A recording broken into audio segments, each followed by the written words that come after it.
Assalamualaikum warahmatullahi wabarakatuh. Kembali bersama saya, Coach Ultra Semangat. Hari ini kita akan lanjutkan rangkaian podcast yang saya sebelumnya, yaitu tentang tekad. Kita sudah membahas tentang kekuatan tekad. Kita sudah juga membahas tentang sumber tekad.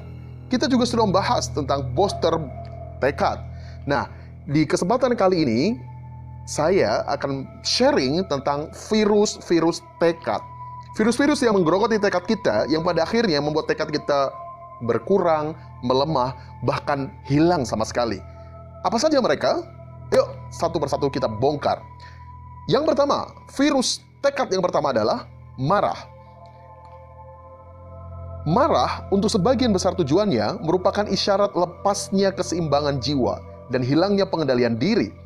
Marah merupakan gangguan emosi yang paling merusak ketenangan dan kenyamanan suasana jiwa, membuyarkan konsentrasi, mengeruhkan kejernihan pikiran, mengurangi fungsi akal, dan menyedot sangat banyak energi jiwa.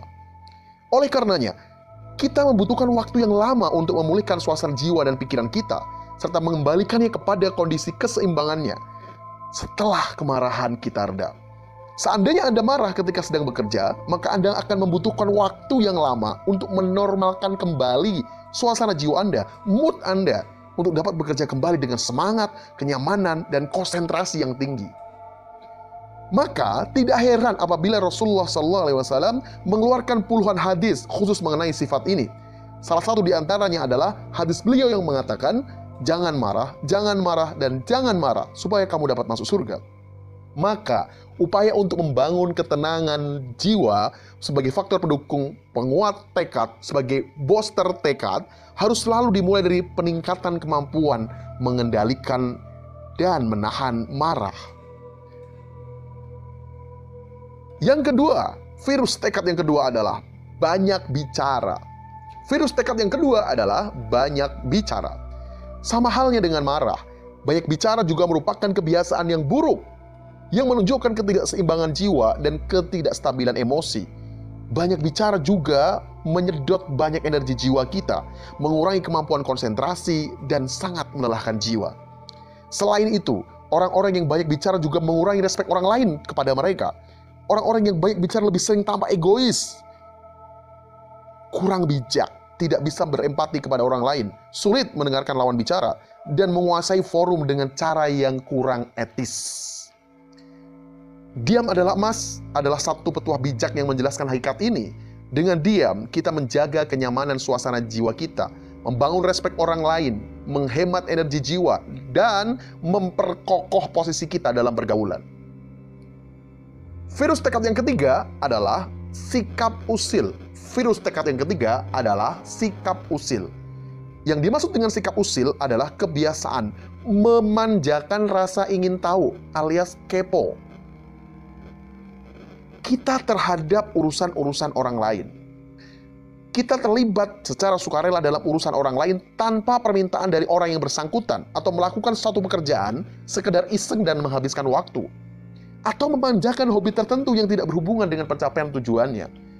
Usil adalah kebiasaan buruk yang menunjukkan perilakunya sedang melakukan atau mengalami kekosongan jiwa, tidak percaya diri, hidup yang tidak padat, dan cenderung tidak terencana.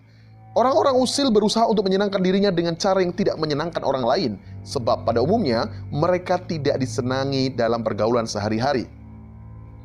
Sikap usil dianggap sebagai kebiasaan buruk. Hal ini dikarenakan seseorang melakukan suatu pekerjaan yang sudah tentu menyedot banyak perhatian dan energinya, yang sebenarnya tidak berhubungan dengan proses pencapaian tujuannya. Selain itu, sikap usil juga mudah menimbulkan pertengkaran dan konflik.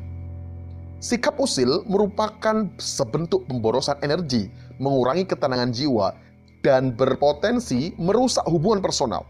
Karena itu, sikap usil dianggap sebagai virus kepribadian yang harus diperangi dalam proses pembangunan dan penguatan tekad.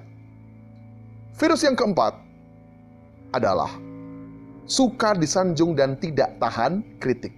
Virus tekad yang keempat adalah suka disanjung dan tidak tahan kritik. Sanjungan dan kritik adalah dua hal yang bisa melumpuhkan kita jika ia tidak disikapi dengan benar. Sanjungan bisa membuat orang merasa puas dengan dirinya, mencintai dirinya secara berlebihan, narsisme, dan secara perlahan menghilangkan semangatnya untuk terus berkarya.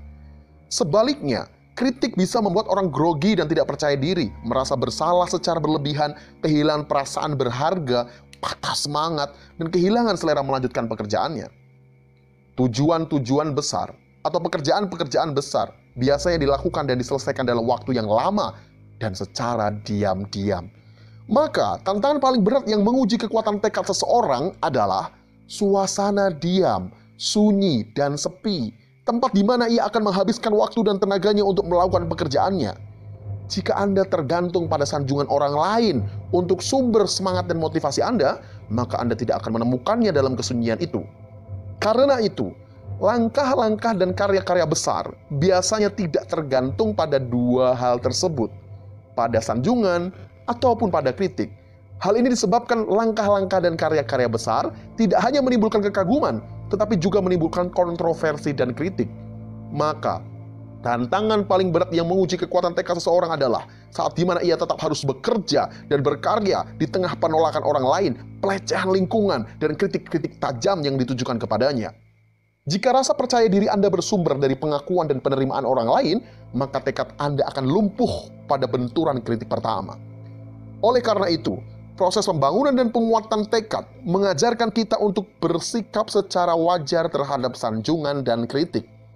Sesungguhnya, yang paling mengerti diri kita, tujuan kita, obsesi kita, keinginan kita, langkah kita adalah kita sendiri. Maka sanjungan tidak boleh membuat kita merasa puas. Dan sebaliknya, kritik tidak boleh melumpuhkan pertahanan dan rasa percaya diri kita. Sanjungan dan kritik harus disikapi secara objektif. Kita tidak boleh menggantungkan semangat, motivasi, dan rasa percaya diri pada kritik dan sanjungan. Kita tidak boleh lengah karena sanjungan dan tidak boleh jatuh karena kritik.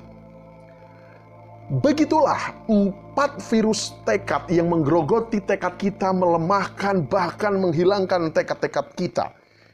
Yang pertama adalah marah, yang kedua adalah banyak bicara, yang ketiga adalah sikap usil, dan yang keempat adalah suka disanjung dan tidak tahan kritik. Di satu sisi kita harus terus-menerus memboster tekad-tekad kita, karena inilah yang akan menjadi energi jiwa yang merubah apa yang ada dalam dunia harapan dan imajinasi menjadi kenyataan. Di satu sisi yang lain, kita harus melawan, bahkan memastikan kita tidak memiliki virus-virus tekad. Kita harus mengendalikan diri untuk tidak marah, untuk tidak banyak bicara, menyukai sikap diam di waktu yang tepat, banyak berdiam diri di saat memang harus tidak perlu berbicara, menghindari sikap-sikap usil, dan yang terakhir adalah tidak lupa atau suka disanjung dan juga tidak hancur, lemah ketika kita dikritik. Teman-teman semuanya, itulah 4 virus tekad. Sampai jumpa di podcast Ultra Semangat yang selanjutnya. Terima kasih. Assalamualaikum warahmatullahi wabarakatuh.